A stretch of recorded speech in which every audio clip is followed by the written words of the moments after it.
Welcome to Popternative, where we dive into topical discussions from the worlds of pop culture, social media, and sports. Here is your host, Peter Remoliotis, aka PD Beats. PD Beats here from Popternative, speaking to Christina Ochoa about Promised Land, which is going to be premiering January 24th on ABC. Welcome to the show. Thank you so much for being here. Oh, thank you so much for having me. Very excited. Absolutely. You've been on some amazing shows in the past as well. I feel like it's the same thing, like a couple days before a show, a couple weeks before a show drops. It's just a lot of overwhelming feelings, right? It is. It's a little nerve-wracking. You never know how audiences are going to react to everything that you have put, blood, sweat, and tears into. But hey, if they like it half as much as we like making it, as we've all heard before, then I'll be happy. Absolutely. Yeah, that's brought up a lot of times, actually. They're like, I hope people love it as much as we love making it. That has become, and that's great to hear. I love hearing that. Yeah. I mean, I think the whole, we're a family and things like that tend to be also something we say a lot. But look, put a bunch of Latinos and stuff together in a room. It was very hard for us not to become an immediate family. So we got really lucky. Oh, and especially a show like this, right? Where there's a lot of scenes of the same family members all the time. It's going to happen, right? Oh, I think the producers regret putting so many family scenes where we're all eating and having fun together, because it is like herding cats, putting us all it's very hard to focus because we just have so much fun. Absolutely. And we're going to get into it a little bit. But before we start, as an icebreaker question, storytelling, acting, when did you decide that was something you wanted to do? Late in the game, so this was maybe 8-10 years ago. Don't trust my timing, but something like that. I decided that I wanted to be able to satisfy this artistic kind of pursuit and this want to create. I think we all have it. We want to create, and then we want to explore. I agree. I was very satisfied exploring and discovering with pursuing a career in academia and science, and then I took an amateur theater class. And I was like, oh my gosh, this is so much fun. It invites you to fail and play and, really create. And so I fell in love with it. It's really interesting too, where, I always, that's kind of like a staple hallmark question I always ask Christina, because everyone has different kind of paths in terms of how they got into storytelling. But one that always comes up is theater as kind of the gateway. I feel like that's interesting because that's where you learn your craft, right? The theater. Yeah, we call it aprender las tablas, which is basically just giving us those tools to kind of tap into emotional states and tap into this imagined reality a lot of the time. For me, I took theater because I was very shy and I wanted to be better. I was giving public speeches and hosting conferences that had nothing to do with creative endeavors. And someone was like, you should take a theater class to break out of your shell and to try something new. And then, that was it. Absolutely. And we're talking about Promised Land, which is premiering January 24th on ABC. What can you tell us about this without super big kind of spoilers? Because I feel like these interviews are kind of hard to do sometimes, right? Because you don't want to spoil anything, basically. I'm also the worst. My publicist has to rein me in to make sure I don't spill all the beans because I get so excited. I'll be like, oh, and I just can't wait. Wait till episode 6. Wait till this happens. But it's it kind of starts off, of course, wealthy family, and obviously there's going to be some tension, right? Mm-hmm. Well, look, do you have a large family? I do. Yeah. So what I say, how I relate to my siblings a lot of the time, which is my go-to definition of what sibling rivalry is I will take a bullet for you, but if you touch my phone charger one more time, you will not survive it, kind of thing. I understand that 100%. My sister and I are like, yeah, I understand that. That's perfect. So that's kind of what I wanted to tap into here. And that's my go-to. I keep it as a mantra here where it's familia first. Yep. And representation was very important for this show. Yep. But I think a lot of the time, going beyond that, the human element of this is what it's like to love someone and also battle them to the death. That's kind of where it is. It's interesting too, because you look at a lot of shows and even people that kind of that are going to be able to see it, the tension between words have become so powerful in TV shows. I feel like, Christina, where little things, little kind of jabs can have a big impact on like the stories down the road too. Oh yeah, those Easter eggs, those little plants, those little seeds that they're, yes, 100%. Especially on a show like this where the intrigue, it's so juicy because there's so much happening behind the scenes for every character, that, it's this big epic saga. And we want to show so much diversity in those perspectives and kind of those thoughts that, we don't want to paint just one stereotypical type of protagonist. So we show them all in their messiness. And I think that's beautiful. That's something I definitely gravitate towards in general. 100%. Can you tell us a little bit about your character, what we can expect from your character a little bit? Yeah, my character is basically going through what I think most of us went through during COVID. Like, she is reevaluating all of her life choices. Self-reflection, absolutely. Exactly. She is reevaluating every single one of her life's choices. No, she's learning that there's a lot of voices of should, eldest sibling, responsibility, duty to the family. She's a wife. She's the CEO of this winery. She has a lot of that burden of what she should be doing. Yeah. And I think she's learning to question, oh, wow, I haven't thought about what I want to be doing. What is my kind of like real goal? What's my journey supposed to be? And maybe it's not the same as my dad's. Yeah. Maybe I want to do things a little differently. Testing the waters a little bit, seeing how it goes. Absolutely. Yeah. And I don't think she really has a choice because she's just faced with a lot of things that are just like hitting her right smack in the face with like, I don't know how to react to this. I don't have a plan.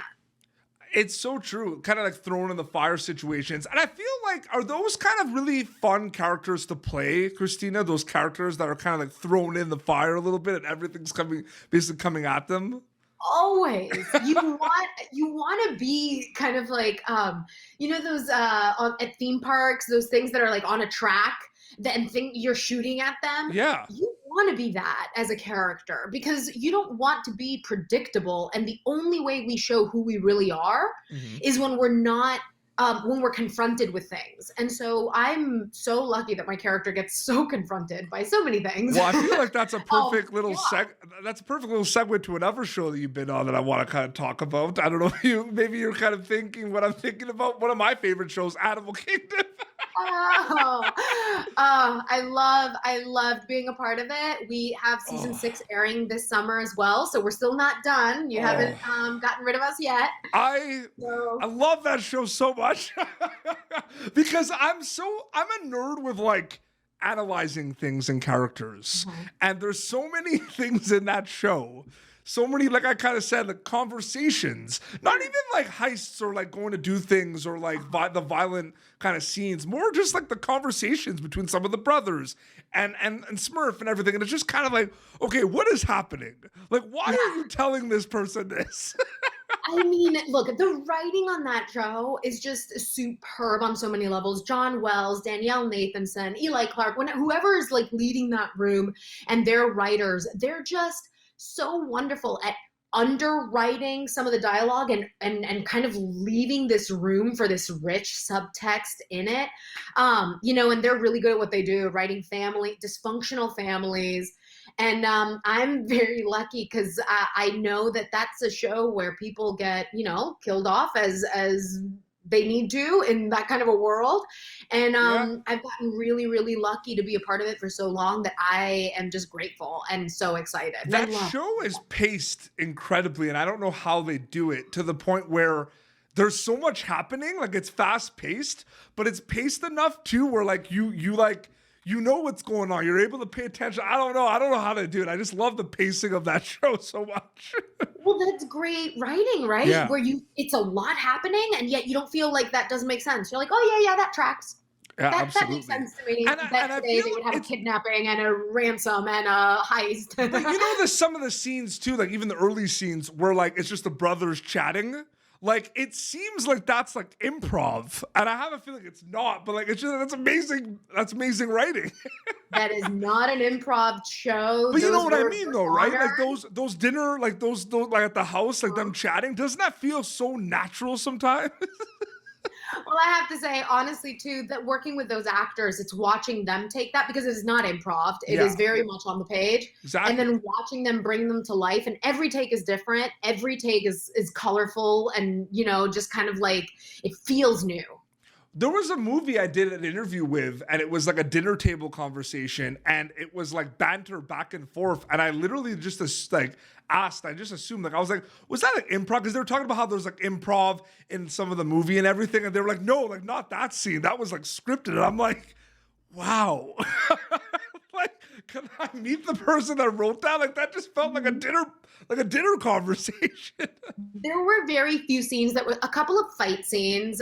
Ben and I got to improv, and a couple of the intimate scenes were given more space to improv. Oh, I'm aware that Animal Kingdom is scripted, absolutely. I'm just saying it's a testament to the writing because it just feels so natural, like just kind of things thrown out. It's so great. I asked you in the beginning of the interview, you know, storytelling, how you got into it. I want to have a follow-up question to that a little bit. You are a storyteller, like I said. That's like actors, writers, directors, musicians. You're all storytellers. What excites you about storytelling?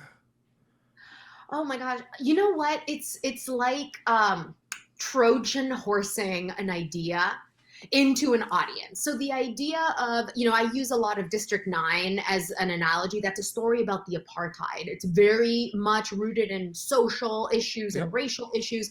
And they put it in this wrapper or Trojan horse of an entertaining, amazing film. The idea of doing that with anything we care about, the idea of being given a platform that you don't have to make it a PSA, but really you can tackle some human issues in that way. I think that's what excites me the most. Oh, that's such a good answer. Absolutely. I also feel like kind of adding to that, you know, that was great. Adding to that a little bit too is kind of stories and representation that wasn't able to be told in the past is finally getting told as well.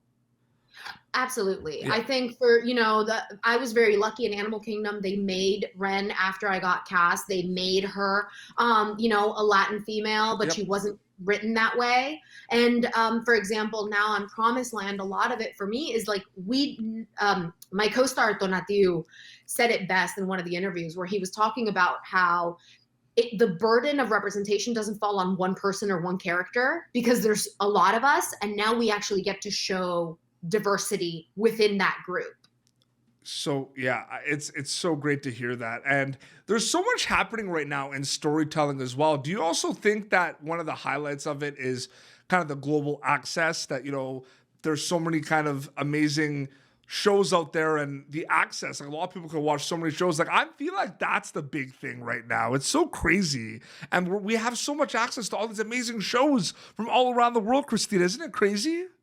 Isn't it overwhelming sometimes? Yes. I mean, I think it's a little overwhelming where I will spend 20 minutes at home trying to find what I want to watch because there's so much available, which is beautiful, taking away a lot of the middlemen a lot of the time where you only get a curated amount of whatever exposure to certain stories. That's fantastic. But I am a kind of person where sometimes I need to be guided into what to watch because I'll want to watch everything and then paralysis of choice. I'm like, maybe nothing. I don't know. I have that too. I have a list of shows that they just feel like a fly on the windshield. They're never going away. You know what I mean? Like I can't like finish it all. Before we wrap up, Promised Land, January 24th, ABC. When they get a chance to watch it, what are you hoping they get out of it specifically, takeaway-wise, the audience? That's a really hard question for me to answer. I own these characters between action and cut.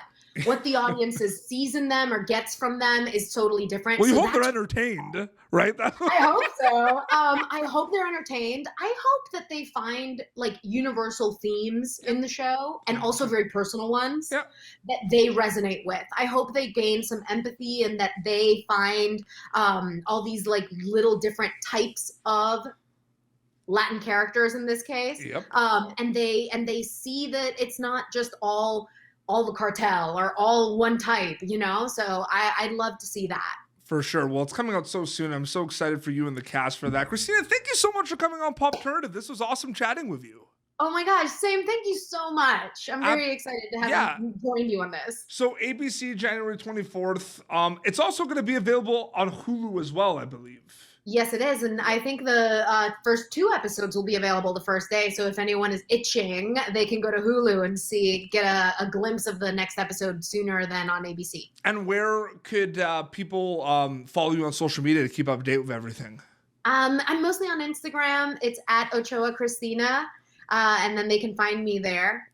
Amazing. Well, this has been Popternative, youtube.com/Popternative. For previous episodes, you're going to be able to catch Christina Ochoa in Promised Land very soon, January 24th. Until next time, this is Christina Ochoa and PD Beats signing off. Thank you for tuning in to Popternative. Make sure to check out our past episodes of Popternative on YouTube. Be sure to like Popternative on Facebook and follow us on Twitter. This has been an Autograph Communications production.